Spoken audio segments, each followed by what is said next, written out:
Our next speaker is Dr. Prakash Marathe from Pune. He shall be speaking about how to safeguard your practice from litigation. After the talk of the Dr. Prakash Marathe, we will take the questions. Good morning, everyone. I am thankful to All India Ophthalmological Society and Dr. A. Deshpande and my colleagues in this National Medical Legal Symposium for giving me this opportunity. I think medical legal aspects are so important because most of us are checking patients, doing procedures, doing surgeries.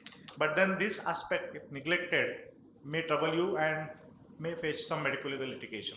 So the talk allotted to me is safeguard your practice from medical legal litigations.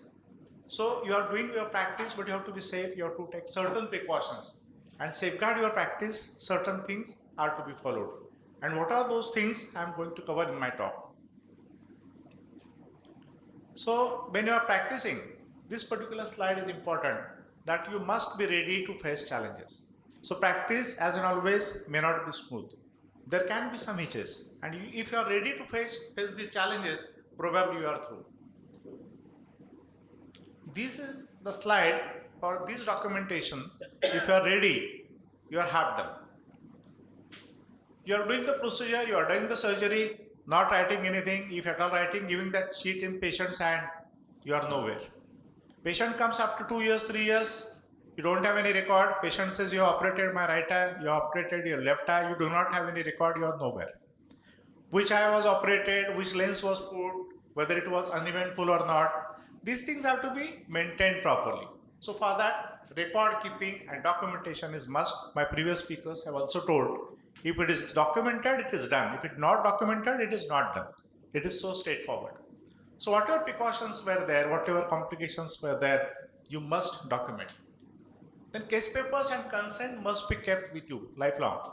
Not lifelong, but for a proper period of time, which is justified by law. And consents also, my previous speakers, they have talked about it. About indoor and outdoor records, I think there is some limitation for which period you have to keep indoor papers and outdoor papers. So that particular thing must be maintained in a proper way.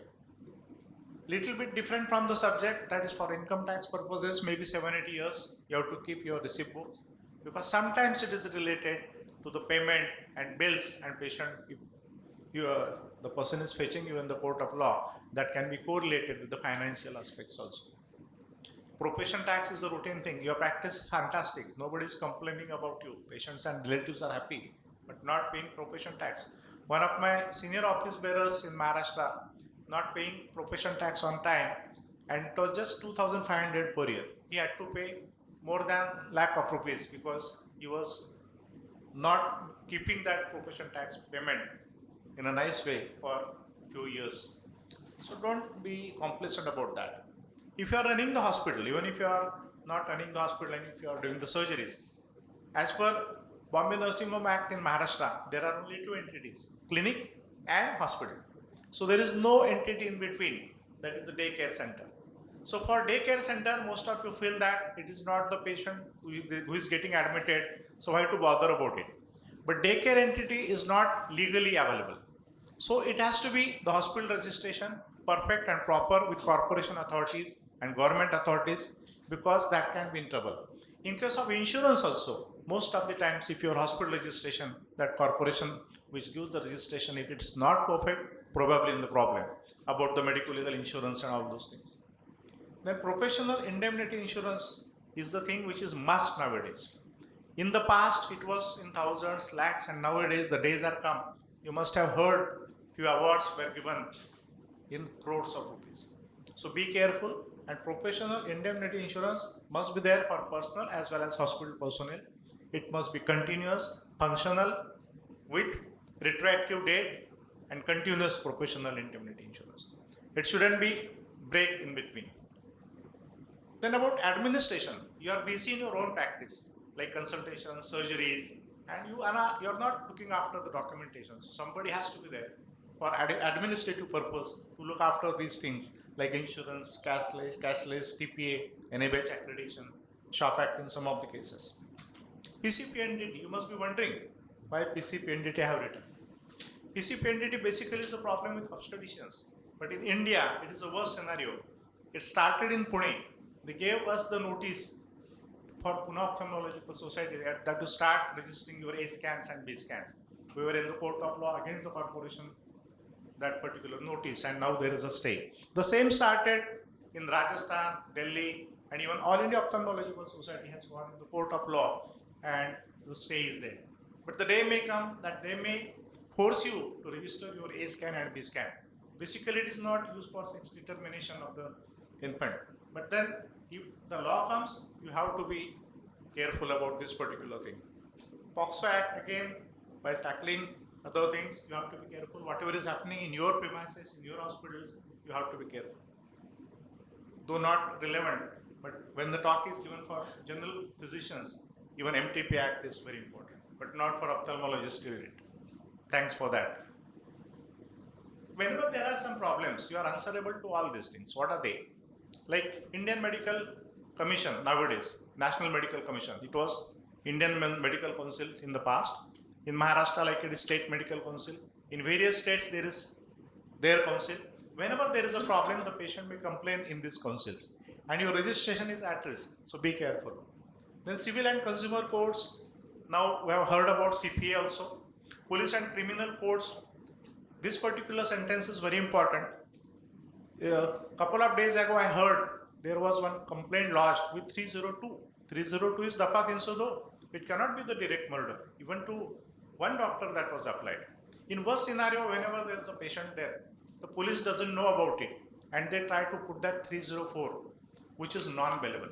But there is one provision, that is 304A. If at all it is there, it has to be 304A, which is bailable, so that the doctor and medical professional cannot be arrested. So this particular rule you must know, and you have to take help of your medical legal colleague if the worst situation arises. Information Act and Human Rights Commission also may be contacted by patients and relatives. Biomedical waste is the thing which is troubling you a lot. I think it is the duty of them just to collect that biomedical waste and dispose it off. Unnecessarily, they are asking about CA certificate and all your documents and all your equipments to be registered. And it is a troublesome procedure nowadays. So we have to be maintaining that particular thing. Now, forthcoming acts like in the Clinical Establishment Act, which is applicable in various states. In other states, it is the State Act. And in Maharashtra, they tried to put this particular act, that is anti-contractis law, which is not passed because of prohibition from Indian Medical Association. And few of the licenses they are trying to push in medical profession. All these P's are very important. You have to be careful for these P's, like praise. It is a double-edged sword. You may be expecting that your name should come in newspaper, but you have to be careful. Politicians, again, they may be helpful. Most of the times they may not, or they try to trouble you. Leader, again, though may be your friend, you have to be careful, even in your case. Police, again, not to be considered in a good way. Poor people, most of the times you feel like you have to help poor people, but when the medical legal litigation comes, they may not be from your side. And next is, the bad thing is physician, means your own colleague. Your own colleague may be passing some loose comment, and that can create the problem. So you have to be careful about all these P's. Nowadays, Janata Darbar and even media trial, that's very bad. Whatever happens, if the worst scenario is there, before any action is taken, I think media trial troubles a lot. Maybe the news comes in newspapers or in the TV news, and the doctor and hospital is in trouble. Local supervisory board and various committees are there trying to disturb and trouble the medical profession. So defaming through media, flag boards is the thing nowadays they have tried. Then demanding money by creating a dispute or wild allegation of negligence and misbehavior. So you have to be very much careful. These are unwanted things. Most of the times you do not anticipate, but they can happen. This third point is very bad nowadays. Asking for refund of fees for alleged failure of proper treatment. They may be happy about the procedure done, about the result of the procedure, but about the finances, most of the time they are not happy. In India, that is the situation, because about the bills, they are always unhappy. When they go for vacation, in hotels, for cinema, they are happy. They are happily paying. But for medical treatment, they don't want to pay happily. So asking for ransom or next doctor's total and exaggerated fees. So you have to be careful because they trouble on these grounds nowadays. Mental harassment is the worst thing. Abuse and violence is very bad nowadays. Recently, you have heard in Kerala also, a couple of days ago, the bad situation, bad incidents was there. Candle picketing and demonstrations in and around premises. Those are the things. So part of everybody's practice, you have to be careful, may spoil the whole show. You may be treating 99 patients in a nice way. One patient may trouble you out of 100. So be careful. Any patient can be of that particular type. You never know who that patient is. And negative publicity can be there which troubles the image of your own practice and hospital. So sometimes the patient is unhappy. In that case, what you have to see is the complaint may be genuine. So personality of that person may be type A personality. Always unhappy patient. Always tries to complain. I'll take 1 or 2 minutes. The negative mindset towards all. That person feels everything in life is bad. So he's never happy. So the personality, that patient, may be of that type and may be complaining. So try to settle. Give some chair time. Do not neglect that particular complaint. Because before the medical legal litigation, I think that is the preventive step what you can handle. Listen carefully what exactly the patient means. Most of the times it may be curable thing. You may have some solution for that. So unless you have got the chair time and you listen carefully to that patient and relative, you may not know exactly what has happened. So after giving chair time, if the patient and relatives are satisfied, they may not go in the court of law and further litigations are avoided. So for consent taking and all those things, you must have CCTV recording. Counseling is very important while doing various procedures. Politeness, sympathy must be there towards your patients and relatives, and human touch with professionalism. That's very important. Nowadays in corporates, everything, everywhere, it is the machinery to machinery. So human touch is missing. So doctor-patient relationship must be maintained in a nice way, and that human touch must be there with professionalism. Just don't be after money. Don't ruin your image because of that. So potential medical legal trouble you should avoid. Assess your charges, may review in that particular case if the patient is unhappy. And proper documentation is going to help you. In that case, see that proper consent was taken before the procedure. And there may be some lacunae on our part, assess that. And if that is the situation, may prohibit further medical legal litigation. So that is one step before the litigation, you have to be careful. Sometimes you can smell, you can see that this patient may give you the trouble. So assess that case properly. So take staff into confidence in that particular case, because the patient directly doesn't come to your chamber, may talk to your receptionist, may talk to your staff. Then sometimes in some cases, re-procedure may be needed. Do it if needed. Choice of second opinion also can be given to the patients and relatives. Your other colleague who is genuine may be giving proper second opinion. And potential violence scenario may be there in that particular case. Avoid that. And if needed, may inform the police. So in that case, what you are supposed to do, be members of various professional bodies like Indian Medical Association in your city, in your state, All India Ophthalmological Society, state societies like Maharashtra Ophthalmological Society, local societies like Pune Ophthalmological Society. And sometimes you can be associated with various clubs like Rotary Club, Lions Club. And political people, they have got their own career. You can have your friends there, but they can be enemies also. Be careful. So because policies are decided by these people, political people. So usefulness for associations is very important because laws and rules are framed by those people. And associations like Indian Medical Association, which fights against those bad rules and regulations. So all this, I wish all of you to have safe and good practice. Thank you. Thank you so much. Thank you, Dr. Marathe, for giving how to avoid the litigation. Now we will can ask the call the questions. Please give a mic. So for the same ink consent, so you have to write down the consent with the same ink, and you have to take the signature of the patient on with the same pen.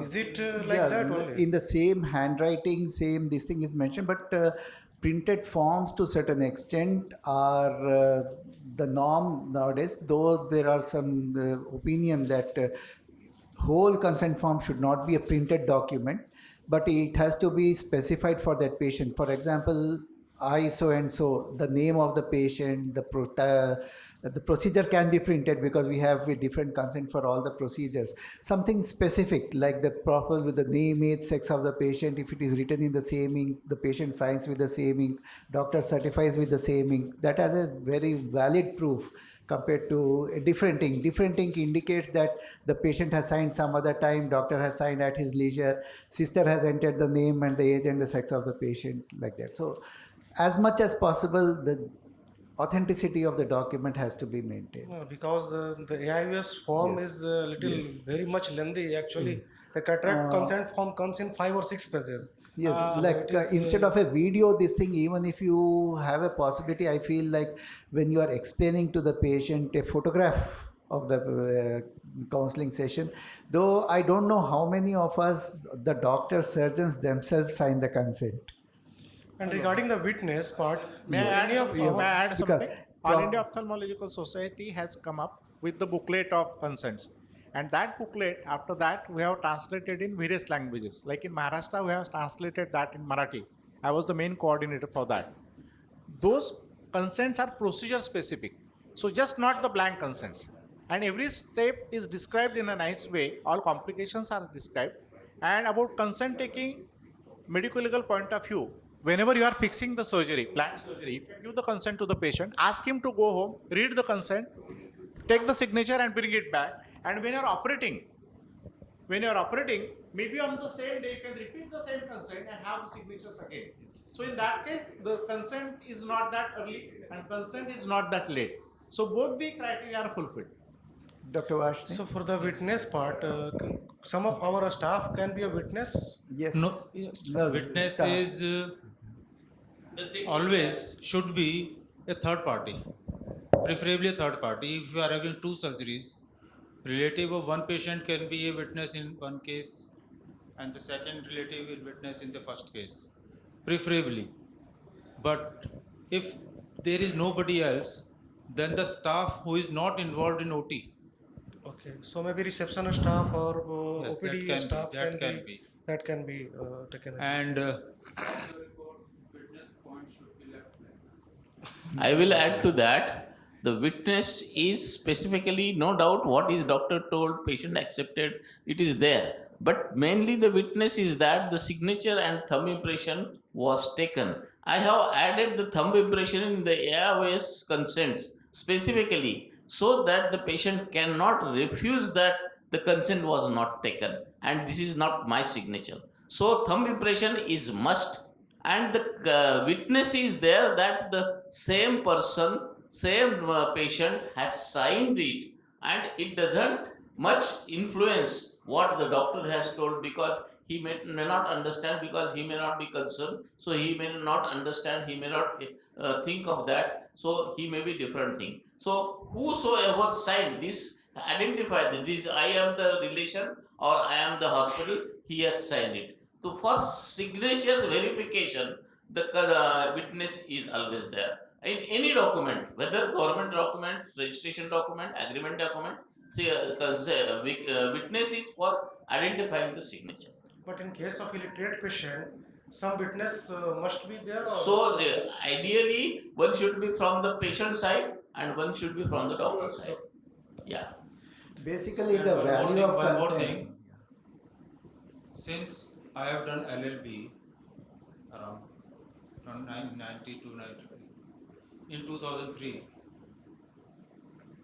I asked mainly the patient, if possible, otherwise the next relative of the patient who writes in his language, in English, we are using English and Hindi in Delhi, either Hindi or English, that I have understood all the possible complications written above, take one by one, which have been explained to me by the doctor, and I have no more questions. He has to write in his own handwriting, preferably with the same ink he has signed, and give his name, his mobile number, and his relation.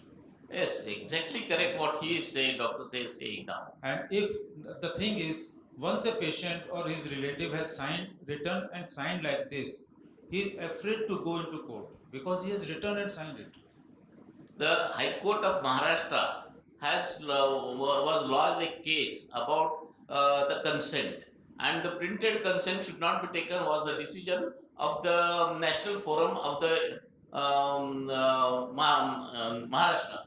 So that was again reviewed by the Supreme Court, and it was decided that printed form which contains all the things about the particular surgery can be used, but the blanks should feed by the hands. And at the end, the patient should write with his handwriting or with his relation's handwriting that everything was told to me in my language, in understandable to me, and I understood everything. And he then signs. One line of his writing is very important, and that was the decision given by the Supreme Court. And whenever the patient or his relative signs it, on the side of it, surgeon should also sign it that he has taken this consent and this is statement in his presence. And consent can be taken only by the operating surgeon or a team member of the operating team, not by staff nurse, not by resident or anybody else. One more question.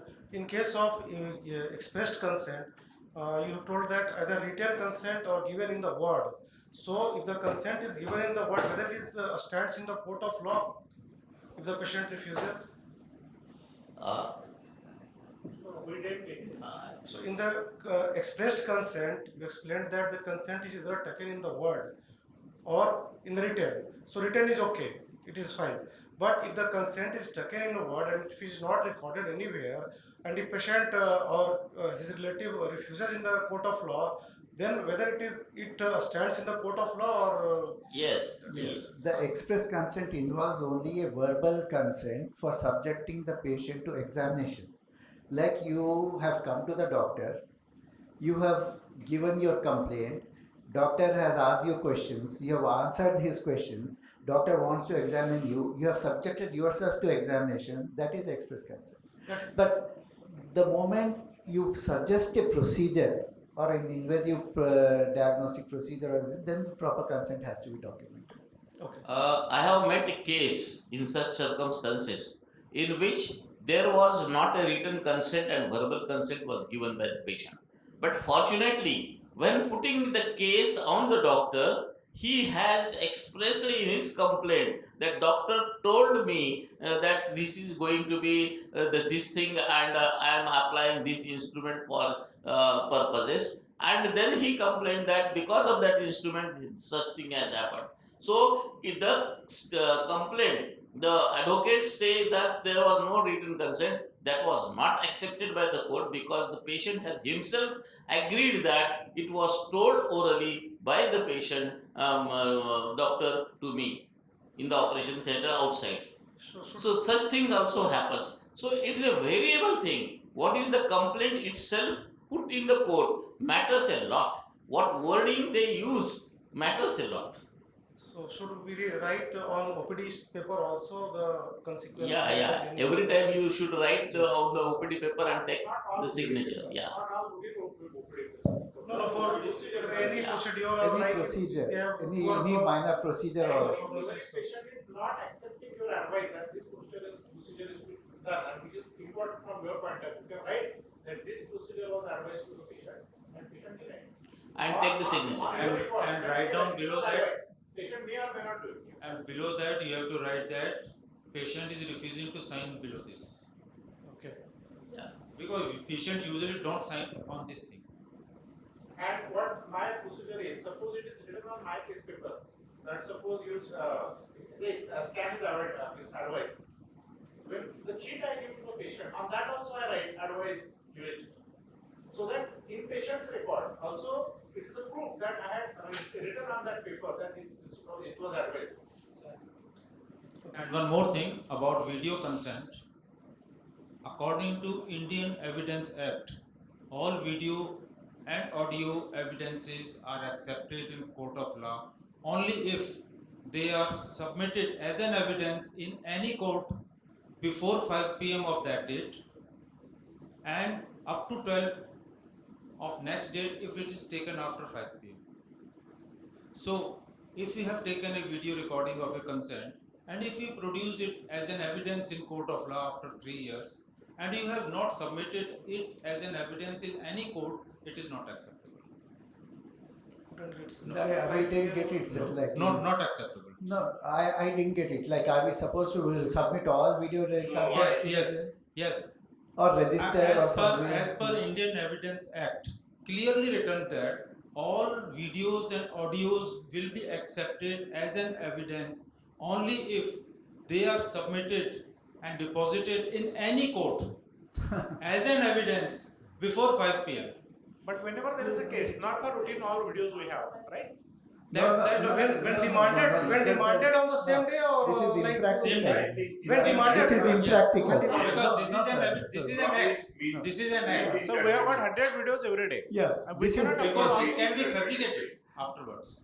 no. Only thing This which is impractical. acceptable is CCTV evidence. Whenever Only there is a CCTV case- evidence is accepted. Otherwise, all video recordings are not accepted. So because we never know, like we have taken a consent, there is some problem. So like, how do we know? Like the patient may go to court after a You year have or to so. How do something like that. There is way for this. You have to do something in such a way that you can prove that this is the original video and it was not fabricated. You record that video and email to it to you only, or any of your other email also. That email cannot be fabricated afterwards because that is present in the cloud. Probably some sort of a geotagging. Yes. Okay, anything else? We are coming to the end of our session. If some important question is still there, you can ask. Yes, doctor, sir. Yeah, so there are a few cases where the patient is alone. There is no relative or anything. So in such situations, what to do? Should we deny the surgery, or what are the options we have? Most of the time, such cases are of a mature cataract kind of thing or a hyper mature, where we need an emergency service. So basically, denying would be won't be an option for that. So Whenever the patient is coming for emergency and if he is alone, you can treat. No, but suppose the- there is some accident, some personal injury. But whenever it is a planned surgery and patient is coming to you for 3 times, 4 times, at one of the consultations you can say that bring your relative or your friend or someone with you at the time of planned surgery. That's what I feel. Probably all cataract surgeries are elective surgeries. I don't think. No, basically there are most of the time. Basically, there is no one. Maybe if you're doing some charity or a free case or something, and there is some NGO or someone not related to the patient coming up and asking or insisting that please go ahead with the surgery. So in such cases, what to do? Only thing is of the I one think in place of relative, anyone accompanying him from the NGO can sign. Even the driver, if he comes with the driver, he can also sign if the relative is not there. But you cannot do the operation. without relative you cannot. Unless Without it is any emergency, unless it is dire emergency. And if you have to do it, then you have to call a social worker. Free surgery also comes A social worker from neighborhood will be called. He will sign the consent. What you mean is like it is something like an implicit consent. My last form consent, where Okay. the consent is considered implicit, like Okay. is trauma, this thing. Even the person accompanying that, suppose it's an accident patient, unrelated person accompanying in good faith, that bringing that patient to the hospital can be Can sign. evidence. And one more thing. Because what happens, suppose there is some complication. By chance, suppose there is death or Yes, something yes, else. sir. You are nowhere then. If there Right. is nobody Problem with है the मेरे patient. साथ कोई भी आता है कहता है मेरे साथ कोई नहीं है. The social organization which is bringing the patient can sign the things. Okay. And that the social organization will be responsible for all.